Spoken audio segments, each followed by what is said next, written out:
स्वाध्याय 2.2 मध्ये आपण जे सरावासाठी प्रश्न काढलेले आहेत त्यातील स्वाध्याय 2.2 मध्ये आपला प्रश्न 14वा आहे की पुस्तक व वही यांची एकूण किंमत 103 रुपये आहे.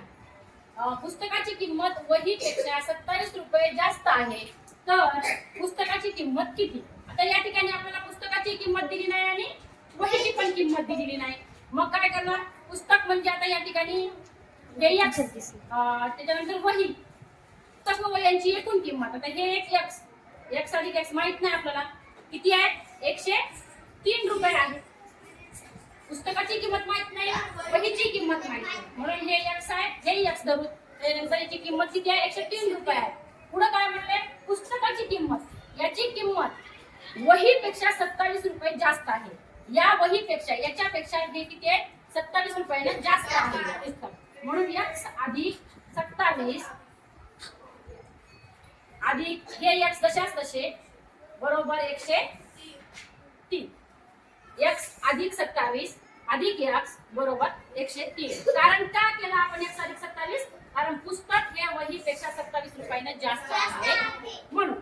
त्याच्यानंतर हे x किती झाले, 2x 2x अधिक 27 बरोबर 103.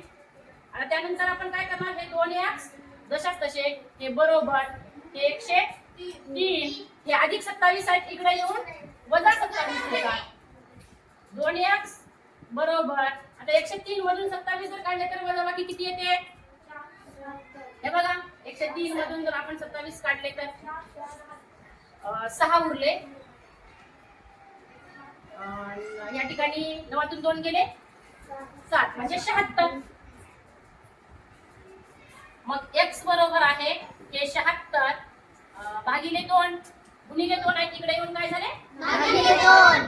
2 6 एक उरला, 2 8 16 म्हणजे x बरोबर आहे किती आलं, 38 आले. x बरोबर आहे 38. मला सांगा x बरोबर 38 म्हणजे ह्या x ची किंमत, कारण हे x अधिक 27 होते बरोबर आहे, हे x अधिक 27 होते आणि हे x होते म्हणजे वही ही x होती. वहीची किंमत किती आली, 38. आपल्याला कुणाची किंमत विचारली, आपल्याला पुस्तकाची किंमत विचारली. वहीच्या किमतीपेक्षा पुस्तकाची किंमत 27 रुपयाने जास्त आहे. मग वहीची किंमत जर x आली असेल तर आता पुस्तकाची किंमत काढताना काय करावं लागेल आपल्याला? वहीची किंमत 38 आली तर पुस्तकाची किंमत काय काढायची आहे? पुस्तक किती रुपयाने जास्त होतं, 27. मग 38 मध्ये 27 मिसळा, हे तर आपल्याला वहीची किंमत आपल्याला 38 आलेलीच आहे. मग 38 आणि 27 ची जर बेरीज केली तर किती येते? 8 आणि 7 15. 15 5 7 1 11 5 ने 6 म्हणजे 65 रुपये पुस्तकाची किंमत आलेली आहे आणि 38 रुपये वहीची किंमत आलेली आहे. लक्षात आलं का काय केलं मी ते? आपण अगोदर काय केलं होतं, पुस्तकाची वहीची किंमत माहित नव्हती, पुस्तक x धरलं होतं, वही पण x धरली होती आणि दोघांची किंमत 103 रुपये ठेवलं होतं आपण.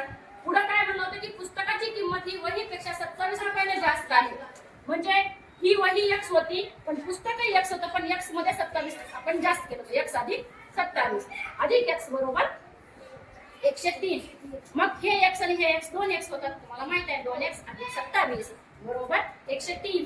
त्याच्यानंतर 2x बरोबर 103 वजा 27 म्हणजे 2x बरोबर आहे, त्याची वजाबाकी 76 आलं आणि x बरोबर आहे 76 गुणिले 2 भागिले झाले 38 झालं, म्हणजे x बरोबर 38 म्हणजे ही वहीची किंमत 38 आली. वहीची किंमत 38 आली आणि आपल्याला पुस्तकाची किंमत विचारल्यामुळे या वहीच्या किमतीमध्ये अधिक 27 म्हणजे पुस्तक हे 27 रुपयाने जास्त होतं म्हणून 38 मध्ये 27 मिसळले तर 65 रुपये पुस्तकाची किंमत आली. 65 रुपये. लक्षात आलं? आपल्या पर्यायामध्ये 65 आहे का? तर पर्याय क्रमांक 2 मध्ये आपल्या 65 आहे म्हणून पुस्तकाची किंमत 65.